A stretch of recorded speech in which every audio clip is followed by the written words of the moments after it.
欢迎收看老挝新闻，今天是2025年10月3日星期五，佛历11月上11，万象晴，26到33摄氏度。今天的主要内容有最新外汇报价、股市收盘行情、黄金市场报价、万象燃油价格以及老挝时事要闻。首先来关注外汇。根据老挝外贸银行最新公布的今日外汇价格，美元的银行买入价为21507基普，较上一个交易日上涨4基普，涨幅 0.02%。泰铢的银行买入价为 662.04 基普，较上一个交易日下跌 0.51 基普，跌幅 0.08%。人民币的银行买入价为3009基普，较上一个交易日上涨4基普，涨幅 0.13%。再来关注股市行情。根据老挝证券交易所最新收盘报告显示，昨日老交所综合指数收于 1415.99 点，较上一个交易日下跌 2.21 点，跌幅 0.16%。开盘 1419.44 点，最高 1419.44 点，最低 1369.49 点。成交量117800股，成交金额1亿5954万3000基普。成交量最高的股票是外贸银行，收盘价1750基普，交易量58700股，其次是中老证券和老挝电力。成交额最高的股票是外贸银行，收盘价1750基普，交易额1亿0272万5000基普，其次是浦西开发和老挝电力。接着关注黄金价格。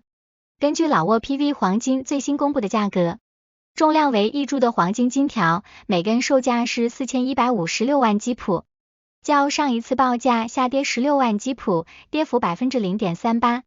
然后关注今天的万象油价。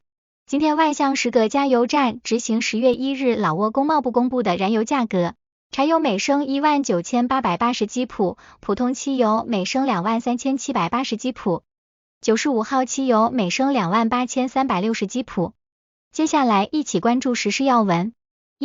2025年湄公河澜沧江流域打击和预防人口贩运研讨会成功举办，9月24日至30日。湄公河澜沧江执法安全合作中心在中国江西省警察学院举办了2025年预防和打击人口贩运工作研讨会，来自中国、老挝和柬埔寨3国共30名官员参加。此次研讨会旨在加强3国在打击和预防人口贩运领域的合作。与会代表共同研讨了湄公河澜沧江执法中心的作用、人口贩运案件的诉讼程序、非法婚姻、跨国犯罪打击措施，以及非法入境女性的管理等议题。会议强调，鉴于人口贩运犯罪形势日益复杂多变，执法人员必须加强重视。亚洲开发银行预测老挝2025年 GDP 增长率为 3.7%。亚洲开发银行9月30日发布报告，预测老挝2025年 GDP 增长率下调至 3.7%， 2026年为 3.8%。下调的主要原因是债务脆弱性、消费需求下降和贸易限制。亚洲开发银行预计服务业仍是增长主要动力，预计增长 4.5%， 尤其受益于上半年230万人次的旅游业强劲复苏。积极方面是老挝的通胀压力显著缓解，通胀率从4月的 11.1% 降至8月的 5.0%。老挝央行今年第3次降息至 9.0%， 且外汇储备增至27亿美元，显示出经济稳定努力取得成效。亚洲开发银行驻老挝代表处处长对老挝的增长潜力表示信心，并赞扬了政府在债务管理和经济稳定方面的努力。琅勃拉邦世界遗产主题绘画比赛成功举行。9月底，琅勃拉邦省文化与旅游厅世界遗产管理处举办了琅勃拉邦世界遗产主题绘画比赛，旨在庆祝琅勃拉邦列入世界遗产30周年。处长松猜洪沙万表示，活动旨在激发学生们运用知识和创意，通过绘画展现琅勃拉邦的独特文化和自然生活，增强他们对世界遗产的保护意识。参赛者们在7小时内创作出反映琅勃拉邦特色元素的生动画作，获得1等奖的作品将被选送到即将举行的琅勃拉邦世界遗产30周年庆祝仪式上展出。农田龟中心在沙湾拿吉举办第19届农业服务活动， 10月1日，由老挝和泰国政府合作的农田归农林业发展和服务中心在沙湾拿基省乌通蓬县莫努敦村举办了第19届农业推广和社区服务活动，乌通蓬县县长和泰国驻沙湾拿基总领事出席。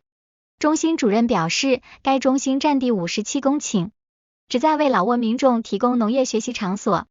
县长强调，项目在示范各种农林活动、提供技术服务和转让技术方面至关重要，能帮助农民实现自给自足和商品化生产。活动现场还举办了关于牲畜养殖、果树种植、堆肥、鱼苗繁育等主题的技术讲座，并组织嘉宾共同植树和放流鱼苗。5. 沙拉湾省青年工作者在中学普及青少年角色和安全知识。10月1日，沙拉湾省青年执行委员会在图姆兰中学开展了权利和责任主题宣传教育活动。活动旨在教育学生认识作为未来国家栋梁的重要性，强调在校期间要努力学习，培养品德，遵守纪律。宣讲内容包括青少年的角色与权利、毒品的危害、交通法规、安全使用社交媒体以及预防辍学等。活动特别强调了安全使用社交媒体、毒品对个人和社会的危害，以及基本交通法规和安全驾驶。现场气氛热烈，学生们积极参与问答互动，表现出较强的认知和表达能力。6. 沙湾拿基省塞布里县基础设施建设成就斐然。沙湾拿基省塞布里县维恩村村长报告称，在过去3年间，维恩村通过村组织和村民的共同努力和出资，在基础设施建设方面取得了显著成果，累计在村内小巷安装了152盏太阳能路灯。2024年，扩建了公共办公室、卫生间和公共厨房。2025年，修缮了俱乐部、卫生间，扩建了厨房和广播站。村治安力量新建了2个岗亭。村长强调，这些建设成就的取得，主要归功于村组织和村民的高度团结和共同参与。7. 万象省王象寺发生历史性洪水，水深近2米。10月2日，万象省蒙彭洪县坡恩银村的王象寺遭遇洪水袭击，水深超过1米，最高达到近2米。这座寺庙是拥有千年历史的古老遗址，此次被淹属历史性事件。面对灾情，寺庙中的僧侣们信念坚定，坚持日常礼佛，竭力守护珍贵佛像，并为周围受灾村民祈福祝愿。此次洪灾是因博洛伊热带风暴带来的持续降雨，叠加水库泄洪所致，目前水位仍在持续上涨，请附近民众务必保持警惕。8. 川矿省蒙昆县南阴桥发生山体滑坡致道路临时中断。10月2日下午1点左右，川矿省蒙昆县南阴桥发生严重山体滑坡，滑坡导致连接道路与桥梁的结合处发生断裂和移位，情况十分危险。在此紧急提醒计划使用该路段通行的民众和司机暂时绕道，避免通行，以免发生危险。以上就是今天的老挝新闻，欢迎点赞、评论和订阅。我们明天见。